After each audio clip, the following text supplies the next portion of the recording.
Harka fuunee akkam jirtu kabajamtoota daawwattoota sagantaa poolisii Oromiyaa oduu har'aaf qabannee isinitti himaa dursa oduu ijoo. Miseensonni qajeelcha poolisii godina Baalee hojii olaantummaa seeraa mirkaneessuun cidhatti miindaa isaanii irraa kutuun harka qaleeyyii deeggaran. Amma oduu bal'inaan oduu waliin ani Bilisee Bayyanaati. Miseensonni qajeelcha poolisii godina Baalee hojii olaantummaa seeraa mirkaneessuun cidhatti miindaa isaanii irraa kutuun harka qaleeyyii deeggaran. Ayimir Garaadda. Masrat Maammoo jedhamti.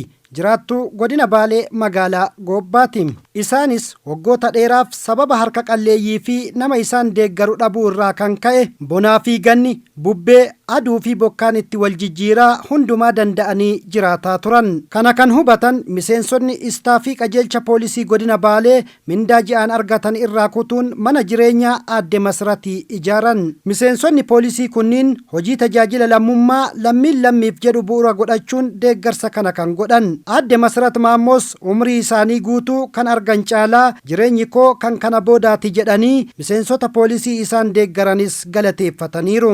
Arane በጣም ነው ደስ ያለኝ baay'een gammade. Keessumattuu miseensota poolisii istaafii godina Baalee galateeffachuun barbaada. Waaqni isinii haa kennu. Akkanitti jiraachaa ture ulfaataa ture. Kana keessaa na baastan. ምን ልበል Miseensonni istaafii qajeelcha poolisii godina Baalees hojii olaantummaa seeraa mirkaneessuun cinatti humnaa fi maallaqa isaaniitiin deeggarsa barbaachisaa kan godhan ta'uu dubbatu. Namoota humna qabna gargaaruudhaaf akkuma hirmaannaa godhetti guyyaa dhaganda magaalaa Goobba kan duwwatu keessatti mangudditti asitti argamtu kana manni isaanii dhimmisaa bishaan dhangalaasaa yeroo rooba jireenya rakkataa keessa jiran isaan kana akkuma lamni kamittuu gargaaruu qaban waan jedhu irraa kaane asitti argamne itti natti dhagama. Hojii akkana kan hojjechuu namoota humna qabne gargaaruu rakkataa rakkoo keessa baasu nama irratti illee jechaadha. Waaqa irratti illee waan galateeffataman ta'e kun as bichatti odoo hin taane hadha bichatti dhaabachuu odoo hin taane bakka hundattuu namni akka naannoo walii jiranidha. Akka ollaa walii jiranii dhimma kana irratti xiyyeeffate hundi osoo rakkataa kana gargaareetti hin jenne. Kanamaa gargaaruu qabdudha. Yeroo baay'ee roobnichi rooba kanaaf immoo ollarraayyuu maxxabee adda addaa gurtee ka jalaa kaawwattee ka bultudha. Rakkattu kana immoo miseensi keenya baay'ee galatoomaan jedha qajeelcha poolisii godina Baalee farsantii kana baasee ijaaruusaa karaa funduraafuu waajirri seektarii maraajuu waan akkanaatti yoo bobba'ee gaariidha jedha. Deeggarsa amma jalqabees cimsinee itti fufna jedhan qaamoleen nageenyaa kunneen. Hundinuu lammiidhaaf kan jedhu gahee fi bahuu qaba kan jennu qabna.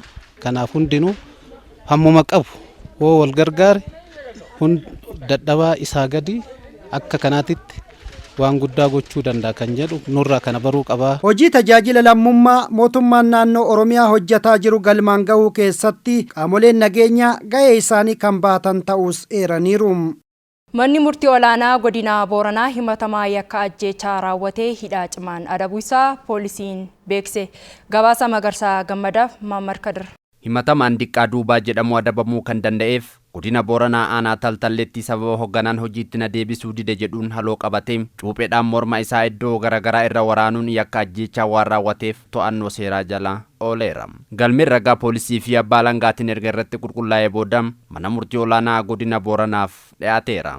Manni murtichaas galmee ragaa dhiyaateef erga mirkaneeffateen booda dhaddachatti bana oolen himatamaa Diqqaa Duubaa hidhaa cimaa waggaa 19 akka adabamu itti murteesseera. Ni barsiisa kan jenne adabbii hidhaa cimaa waggaa 19tiin akka adabamu sagalee guutuun murteessinee ajaja taanu kenninee jirra. Murtiin kennames gahaa kan taanee dubbatu maatiin miidhamtoota. Hawaasni fi qaamoleen nageenyaa godina Shawaa Kibba Lixaa aanaa Wancii haala yeroo irratti mari'atan. Gabaasa Salamoon Shantamaaf Ayimar Garaadda. Marii taa'ame kanarratti hojjettoonni seektaroota mootummaa garaagaraa qaamoleen nageenyaa fi hawaasni hirmaataniiru. Marii kanaanis wantoota sodaa nageenyaa ta'anii fi iddoolee sodaa nageenyaa ta'an adda baasuun irratti akka hojjetamuuf yaadameeti jedhameera. Keessumattuu nageenya uummataa mirkaneessuuf haala jiru hundaa waliin mari'achaa deemuun murteessaadha jedhan bulchaan aanaa Wancii obbo Alamaayyoo Haayilawald. Sadarkaa keenyatti nuyi karoorsinee nageenya uummata kanaatiif halkanii guyyaa namni hunduu xaaraa jira. Kanaaf immoo uummanni tumsan godhe taanan ofii isaatii nageenya ollaa isaan eegganne taanan walii isaan eegganne taanan mootummaa xixiqqaatu baadhataa dhufaa jechuudha. Mootummaa xixiqqaa kashuu mandara keessatu qabeenya hin taane horataa jechuudha. Waan qabnu fuunee itti kennina jechuudha. Jireenyi keenya baay'ee walirraa fagaata. Kanaaf warra karaa qaxxaamuraatiin jireenya fooyyee jiraachuu barbaadu kan amma yoomitti irree keenya keessatti baannee gatiittii keenyatti baannee gola keenyatti baannee amma yoomii waan jedhu kan uummanni murteeffachuu waan irra jiraatuuf. Uummanni Oromoo waggoota dheeraaf qabsoo gochaa ture keessatti aarsaa hedduu kaffalee as ga'e kan jedhan hirmaattonni waan amma argate kunuunfachuun barbaachisaadhas jedhaniiru. Kana malees akka godinichaa fi aanaa isaaniitti wantoota sodaa nageenyaa ta'an kaasaniiru. Afaan keetii afaan kee bulchii, bulchiisni kan keeti, poolisiin keeti, manni murtii keeti. Tuljumaanan barbaaddu. Olaantummaa seeraa si kabajaa kan keetii ooltee bultaa abbaa lafaati kan jedhame. Har'a gaafa nuti abbaa biyyummaa yeroo nuti abbaa biyyummaa gaafa abbaa biyyummaa arganne keessatti uummanni keenya yeroo mootummaa mataa isaa hundeeffate keessatti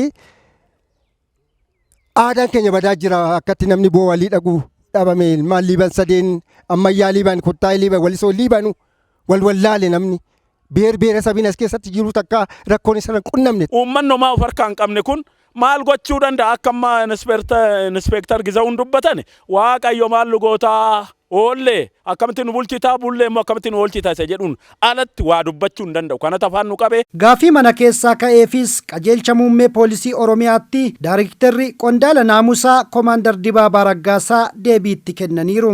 Amma danda'amaa ta'e qaamni nageenyaa kun achis inuma fiiga. Garuu xaarii isaa kun immoo odeeffannoo keessaniin yoo deeggarame malee galma ga'uu hin danda'u. Hojiin nageenyaa immoo qaama nageenyaa duwwaa miti. Hojiin nageenyaa kan hawaasa bal'aati. Hawaasni bal'aan yoo eeggate yoo rakkoon naannoo kana jira jedhe waliif tumsa, waliif dhaqqaba. Nageenyi akkasi. Nageenyi boora'e taanan nageenyi bu'uura waan hundaati.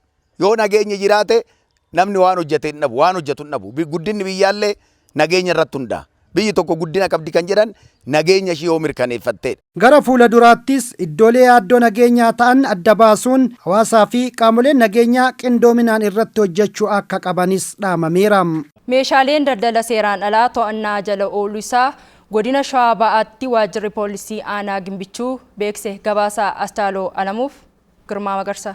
Meeshaaleen kontorbaandii magaalaa Shaashamannee irraa konkolaataa fe'umsaa Siinootiraakii lamatti fe'amee gara godina Shawaa Bahaa aanaa Gimbichuutti osoo daddabarfamaa jiru eeruu hawaasni naannoo'ichaa qaamolee nageenyaaf kennaniin qabamuusaa diviiziniin nageenya naannawaa mirkaneessuu waajjira poolisii aanaa Gimbichuu Inispeektar Gargaaraa Zarihuun Gabra Maariyaam himaniiru. Lachunuu konkolaataan Siinootiraakidha. Kan gubbaan kan fe'ee boqqolloon 110 gubbaarratti fe'ee jalaan immoo boondaan uffata adda addaa kan qabate yoo ta'u baay'inaan isaa boondaan 66 boqqolloon immoo 110 yoo ta'u konkolaataan lammaffaan immoo boqqolloon gubbaa innis 115 boondaan immoo jala 65 qabate inni gara Finfinneetti deemuuf osoo yaalu keellaa sanarratti qabamee jira jechuudha. Konkolaachistoonni meeshaalee kontorbaandii kana daddabarsanis dukkana deeffachuun hojii alseerummaa babal'isuuf sochiin taasisan hirmaannaa hawaasni taasiseen milkaa'uu fi akka hin dandeenye kan himan Inispeektar Gargaaraa Zarihuun Gabra Maariyaam meeshaaleen kontorbaandii qabame kunis yeroo ammaa gumruka damee Adaamaatti galii ta'uusaas dubbataniiru. Gaachana sirnaa iddoo sanarratti jiru, paastrooliin daawwii jiru, caasaa nageenyaan walumaan ta'uudhaan konkolaataa kanaan deemuu dhorkanii lamaan wajjin qabanii jiru jechuudha.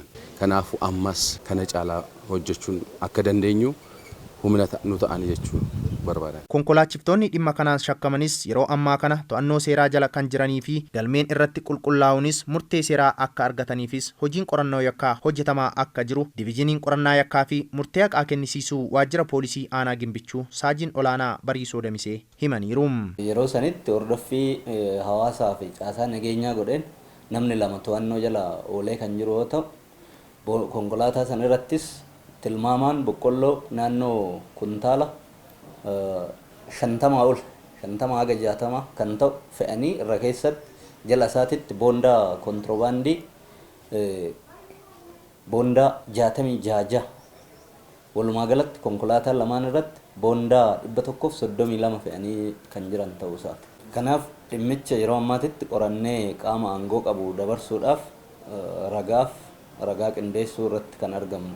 Sochiin daldala seeraan alaa iddoodhaa iddootti daddabarfamu daldaltoota seera qabeessa ta'anii fi guddina dinagdee biyyaa irratti miidhaan geessisu laayyoo waan hin taaneef hawaasnis kana ittisuuf qaamolee nageenyaa waliin hojjechuu akka qabus Saajiin Olaanaa Bariisoo Damisee himaniiru.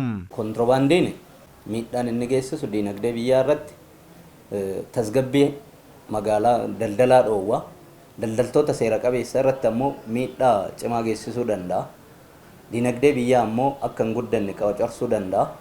Kanaaf hawaasa yeroo dhimmoota akkasii argu yookiin sochii daldala kontirobaandii seeraan alaa kana argu eeruu qaama nageenyaatiif kennanii dhimmi sun akkaataa seeraatiin olaantummaan seeraa akka mirkanaa'u hawaasni deeggarsa akka nu godhu yeroo hunda cimsinee ni gaafana. Hawaasni naannawichaa fi qaamoleen nageenyaa dubbisnees hojii alseerummaa ittisuuf hojiin qindoominaa murteessaa akka ta'ee fi gara fuula duraattis wantoota akkanaa ittisuudhaaf qaamolee nageenyaa wajjin akka hojjetanis himaniiru.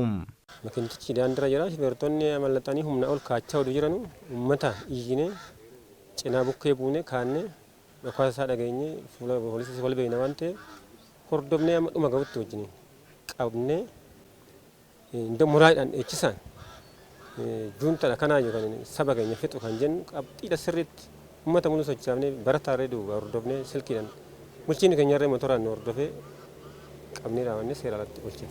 Uummannis birmannaa rakkoo qaama nageenya nuuf jedhee fiigaa kan jedhu sun itti dhagaamee inuu bakka hiriira balaaleffannaa wayiiti bakka hiriira balaaleffannaa diina wayii balaaleffatu fakkaata uummanni yeroo sanitti dhiichisaa sirbaati viidiyoo isaa osoo amma argitanii baay'ee ajaa'iba fakkaata jechuudha. Egaan daawwattoota keenya oduu har'aaf qabannee osoon xumuriin oduu ijoon si yaadachiisa. Miseensonni qajeelcha poolisii godina Baalee hojii olaantummaa seeraa mirkaneessuun cinatti miindaa isaaniirraa kutuun harka qaleeyyii deeggaran. Egaan kabajamtoota daawwattoota keenya oduu har'aaf qabannee xumureerraa qophiilee keenya fanii waliin